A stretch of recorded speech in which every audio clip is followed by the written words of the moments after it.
ತುಂಬ ಖುಷಿಯಾಗಿದೆ. ನಾಡಿನ ಜನತೆ ಮತ್ತು ದೇಶದಾದ್ಯಂತ ತುಂಬ ಅದ್ಭುತವಾದಂಥ ಒಂದು ಯಶಸ್ಸನ್ನು ಕೊಟ್ಟಿದ್ದಾರೆ. ಯಾವತ್ತೂ ಹೇಳಿದ್ದು ಈ ಸಿನಿಮಾದ ಯಶಸ್ಸು ಮೊದಲು ಸಲ್ಲಬೇಕಾಗಿರೋದು ಕನ್ನಡಿಗರಿಗೆ ಅಂತ. ಸೊ ಅದೇ ರೀತಿಯಲ್ಲಿ ಈ ಸಲನೂ ಕೂಡ ಇನ್ನೊಂದು ಚಾಪ್ಟರ್ 1 ಮಾಡಿದಾಗ ಅದರ ಗಳಿಕೆ ಬಗ್ಗೆ ನಾನು ಮಾತಾಡೋಕ್ಕೆ ಹೋಗಲ್ಲ.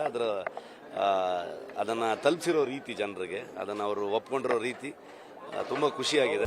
ನಿರ್ಭೀತ, ನಿಷ್ಪಕ್ಷಪಾತ, ವಿಶ್ವಾಸಾರ್ಹ ಸುದ್ದಿಗಳಿಗೆ ಮತ್ತೊಂದು ಹೆಸರಾಗಿರುವ News18 ಕನ್ನಡ ಈಗ ಆಪ್ನಲ್ಲೂ ಲಭ್ಯವಿದೆ. ದಯವಿಟ್ಟು ಇಲ್ಲಿರುವ QR ಕೋಡ್ ಅನ್ನು ಸ್ಕ್ಯಾನ್ ಮಾಡಿಕೊಂಡು ಆಪ್ ಡೌನ್ಲೋಡ್ ಮಾಡೋದಕ್ಕೆ ಮರಿಬೇಡಿ. ನಿಮ್ಮ ಬೆಂಬಲ ಹೀಗೆ ಸದಾ ನಮ್ಮೊಂದಿಗಿರಲಿ. ಧನ್ಯವಾದ.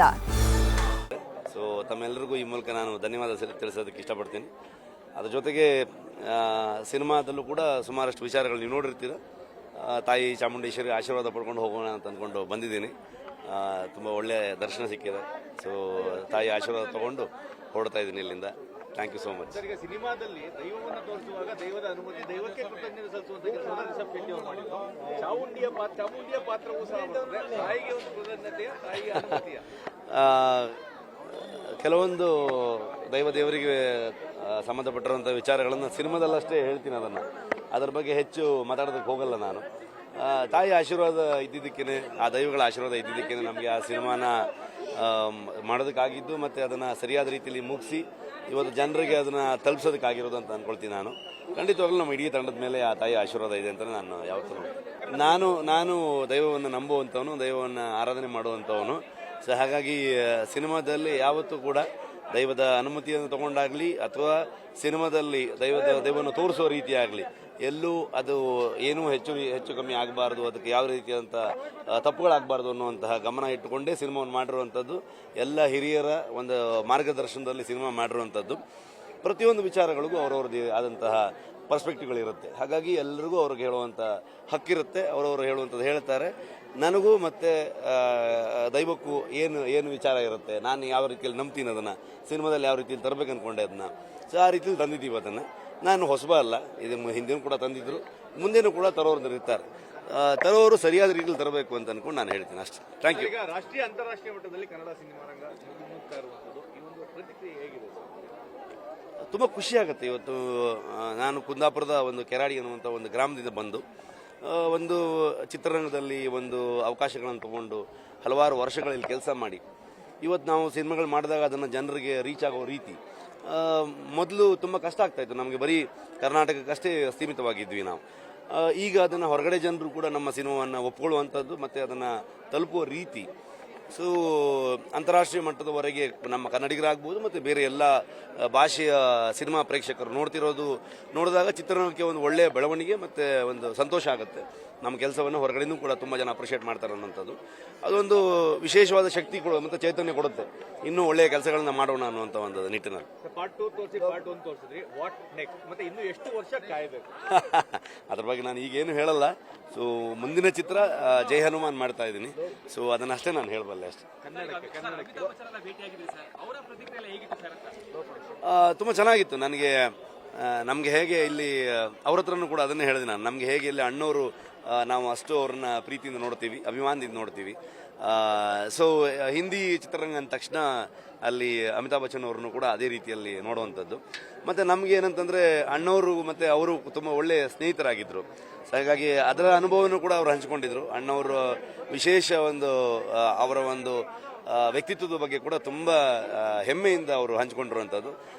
ತುಂಬ ಸಂತೋಷ ಆಗುತ್ತೆ. ಅವ್ರನ್ನೆಲ್ಲ ದೊಡ್ಡ ಲೆಜೆಂಡ್ಗಳನ್ನು ಭೇಟಿಯಾಗುವಂಥ ಅವಕಾಶ ಸಿಕ್ಕಿದ್ದು ಈ ಸಿನಿಮಾ ಮುಖಾಂತರ. ಹಾಗಾಗಿ ಕಾಂತಾರಕ್ಕೂ ನಾನು ಯಾವತ್ತೂ ಋಣಿಯಾಗಿದ್ದೆ. ಸರ್, ಕೊನೆಯದಾಗಿ ಸ್ಪರ್ಧೆ ಅನ್ನೋದು ಎಲ್ಲ ಕಡೆನೂ ಇರಬೇಕು. ಆದರೆ ಇತ್ತೀಚೆಗೆ ಫ್ಯಾನ್ಸ್ ವಾರ್ಗಳು ಜಾಸ್ತಿ ಆಗ್ತಾ ಇದೆ ಅಂತ ಅನ್ಸಲ್ಲ. ಮತ್ತೆ ಒಂದು ಸಲಹೆ ಕೊಡುವಷ್ಟು ದೊಡ್ಡ ವ್ಯಕ್ತಿ ನಾನಲ್ಲ. ಎಲ್ಲ ಪ್ರೇಕ್ಷಕ ವರ್ಗದವರು ಕಾಂತಾರವನ್ನು ನೋಡಿದ್ದಾರೆ, ನನ್ನ ಸಿನಿಮಾಗಳನ್ನು ಸಪೋರ್ಟ್ ಮಾಡಿದ್ದಾರೆ. ನಾನು ಎಲ್ಲ ಕಲಾವಿದರ ಅಭಿಮಾನಿಯಾಗಿ ಬಂದವನು. ಸೊ ನಮ್ಮ ಎಷ್ಟೋ ಸೀನಿಯರ್ಸ್ಗಳಿರ್ತಾರೆ, ಅವರನ್ನ ನೋಡಿಕೊಂಡು ನಮಗೂ ಒಂದು ಅವಕಾಶ ಸಿಗುತ್ತಾ ಅನ್ನುವಂಥ ಪ್ರಯತ್ನದಲ್ಲಿ ಬಂದಿರೋದು. ಇವತ್ತಿಗೂ ನಾನು ಅವರೆಲ್ಲ ನಟರನ್ನ ನಾನು ಅಭಿಮಾನಿಯಾಗಿ ನೋಡ್ತೀನಿ ಅವ್ರನ್ನ. ಸೊ ಹಾಗಾಗಿ ಎಲ್ಲರೂ ಕನ್ನಡ ಚಿತ್ರರಂಗವನ್ನು ಬೆಳೆಯುವ ನಿಟ್ಟಲ್ಲಿ ಎಲ್ಲ ಪ್ರೇಕ್ಷಕರ ವರ್ಗದವರು ಸಿನಿಮಾ ನೋಡಲಿ ಅಂತ ನಾನು ಕೇಳ್ಕೊಳ್ತೀನಿ ಅಷ್ಟೇ. ದೈವದ ಬಗ್ಗೆ ಕೆಲವೊಬ್ರು ಆ ಸಿನಿಮಾ ಥಿಯೇಟರ್ಗಳಲ್ಲಿ ಆಕ್ಷನ್ ಮಾಡುವಂಥದ್ದು ಕಿರ್ಚಾಡುವಂಥದ್ದು ಆ ರೀತಿ ಮಾಡ್ತಾ ಇದ್ದಾರೆ ಅಂತ ಅದ್ರ ಬಗ್ಗೆ ತುಂಬ ಹಿಂದೆನೂ ಕೂಡ ನಾವು ಕೇಳ್ಕೊಂಡಿದ್ದೀವಿ, ಈಗಲೂ ಕೂಡ ಕೇಳ್ಕೊಳ್ತೀನಿ, ಮುಂದೇನೂ ಕೇಳ್ಕೊಳ್ತೀನಿ. ನಾನು ಸಿನಿಮಾದಲ್ಲಿ ಒಂದು ಎಂಟರ್ಟೈನ್ಮೆಂಟ್ ಅನ್ನೋಂಥ ವಿಚಾರಗಳು ಒಂದಷ್ಟು ಇದ್ದೇ ಇರುತ್ತೆ. ಸಿನಿಮಾ ಜನರನ್ನ ರಂಜಿಸಬೇಕು ಅನ್ನೋಂಥದ್ದು. ಸೇಮ್ ಟೈಮ್ ದೈವದ ವಿಚಾರ ಆಗ್ಬೋದು ಅಥವಾ ದೇವರದ್ದು ಒಂದು ವಿಚಾರಗಳನ್ನು ನಾವು ಸಿನಿಮಾ ಮಾಡಿದಾಗ ಅದು ಯಾವತ್ತೂ ಬರೀ ಸಿನಿಮಾ ಆಗಿರಲ್ಲ, ಅದನ್ನ ಶ್ರದ್ಧೆ ಭಕ್ತಿಯಿಂದನೇ ಮಾಡಿರ್ತೀವಿ. ಅದನ್ನು ಹೊರಗಡೆ ಬಂದಾಗ ಸಿನಿಮಾ ಪಾಪ್ಯುಲಾರಿಟಿ ನೋಡಿಕೊಂಡು ಕೆಲವೊಂದಷ್ಟು ಜನರು ಅದನ್ನು ಥಿಯೇಟ್ರಲ್ಲಿ ಆಗ್ಬೋದು ಹೊರಗಡೆ ಜಾಗದಲ್ಲಿ ಮಾಡಿದಾಗ ನಾನು ಕೂಡ ಅದರ ಒಂದು ಆರಾಧಕನಾಗಿ ನಂಬುವಂಥವನಾಗಿ ನಮಗೆ ಬೇಜಾರಾಗುತ್ತೆ. ಸಿನಿಮಾ ಮಾಡಬೇಕಾದ್ರೆ ಕಂಪ್ಲೀಟ್ ಆಗಿ ನಾವು ಅದಕ್ಕೆ ಶಿಸ್ತುಬದ್ಧವಾಗಿ ನಡ್ಕೊಂಡು ಹಿರಿಯರ ಮಾರ್ಗದರ್ಶನ ತೊಗೊಂಡು ಸಿನಿಮಾ ಮಾಡಿರ್ತೀವಿ. ಹಾಗಾಗಿ ನಾನು ಪ್ರತಿ ಅವಕಾಶವನ್ನು ಉಪಯೋಗಿಸ್ಕೊಂಡು ಕೇಳ್ತೀನಿ. ನಾನು ದಯವಿಟ್ಟು ಆ ಥರದಲ್ಲಿ ಮಾಡಬೇಡಿ. ನಮ್ಮುವಂಥ ಎಲ್ಲ ಭಕ್ತರಿಗೆ ಅದನ್ನು ನಂಬುವಂಥ ಎಲ್ಲ ಆರಾಧನೆ ಮಾಡುವಂಥವ್ರಿಗೆ ಬೇಸರವನ್ನು ಉಂಟು ಮಾಡುತ್ತೆ. ಸೊ ಆ ಥರ ಮಾಡಬೇಡಿ ಅಂತ ಕೇಳ್ಕೊಳ್ತೀನಿ. ಹಾಕಿದ್ದು ಡಿಸ್ಕ್ಲೈಮರ್ ಹಾಕಿದ್ದು. ಒಬ್ಬಳೆ ಫಿಲಮ್ಸ್ ಅವರು 500 ಕೋಟಿ ಕಲೆಕ್ಷನ್ ಆಗಿದೆ ಅಧಿಕೃತ ಘೋಷಣೆ ಮಾಡಿದ್ದಾರೆ ಸರ್. ಈಗ ಎಷ್ಟಾಗಿದೆ ಸರ್ ಅಂತ ನಾನು ಪ್ರೊಡ್ಯೂಸರ್ ಹತ್ರ ಕೇಳೋ ಪ್ರಶ್ನೆ ನನಗೆ ಕೇಳ್ಬಿಟ್ರೆ ಹೇಗೆ ಅದು? ಇಷ್ಟು ಜನರು ಸಿನಿಮಾ ನೋಡಿದ್ದಾರೆ, ನಾನು ಅದಕ್ಕೆ ಭಾಳ ಖುಷಿಯಾಗಿದೆ. ನಮ್ಮ ಇಡೀ ತಂಡದ ಎಫರ್ಟನ್ನು ಮೆಚ್ಚಿದ್ದಾರೆ ಜನ. ಸೊ ಹಾಗಾಗಿ ಅದಕ್ಕೆ ನಾನು ಯಾವತ್ತೂ ಋಣಿಯಾಗಿದ್ದೀನಿ. ಈ ಲೆಕ್ಕಾಚಾರದ ವಿಚಾರದಲ್ಲಿ ನಾನಿಲ್ಲ. ಅದಕ್ಕೆ ನಾನು ಹೊಂಬಾಳೆಗೆ ಥ್ಯಾಂಕ್ಸ್ ಹೇಳೋಕ್ಕೆ ಇಷ್ಟಪಡ್ತೀನಿ. ವಿಜಯ್ ಕಿರ್ಗಂದೂರ್ ಅವರಂಥ ಒಂದು ಅದ್ಭುತ ನಿರ್ಮಾಪಕರು ಈ ಸಿನಿಮಾಗೆ ನಮಗೆ ಬೆನ್ನೆಲುಬಾಗಿ ನಿಂತಿರುವಂಥದ್ದು. ಕಾಂತಾರದ 2 ಭಾಗಕ್ಕೆ ಇವತ್ತು ದೇಶದ ಹೆಮ್ಮೆಯ ಒಂದು ನಿರ್ಮಾಣ ಸಂಸ್ಥೆ. ಸೊ ಅವರು ನಮ್ಮ ಜೊತೆಗೆ ನಿಂತು ಬರೀ ನಿರ್ಮಾಪಕರಲ್ಲದೆ ನಮ್ಮ ಜೊತೆಗೆ ಒಬ್ಬ ಸೋದರನಾಗಿ ದೊಡ್ಡ ಶಕ್ತಿಯಾಗಿ ನಮ್ಗೆ ಸಪೋರ್ಟ್ ಮಾಡಿದ್ದಾರೆ. ಹಾಗಾಗಿ ನಿಮ್ಮ ಮುಖಾಂತರ ಅವ್ರಿಗೂ ಥ್ಯಾಂಕ್ಸ್ ಹೇಳಕ್ಕೆ ಇಷ್ಟಪಡ್ತೀನಿ ನಾನು. Thank you so much. ಜಾತಿ ಅತಿ ಚರ್ಚೆಗಳಾಗುತ್ತೆ. Thank you. ಅದು ಹೇಳ್ತೀವಿ, ಮುಂದೆ ಹೋಗುವಂಥದ್ದು ಎಲ್ಲೆಲ್ಲಿ ಹೋಗ್ತೀವಿ ಅಂತ ಹೇಳ್ತೀವಿ. ಸದ್ಯಕ್ಕೆ ಇಲ್ಲಿ ಬಂದು ತಾಯಿ ಚಾಮುಂಡೇಶ್ವರಿದು ಆಶೀರ್ವಾದ ತಗೊಂಡಿದ್ದೀವಿ. Thank you so much.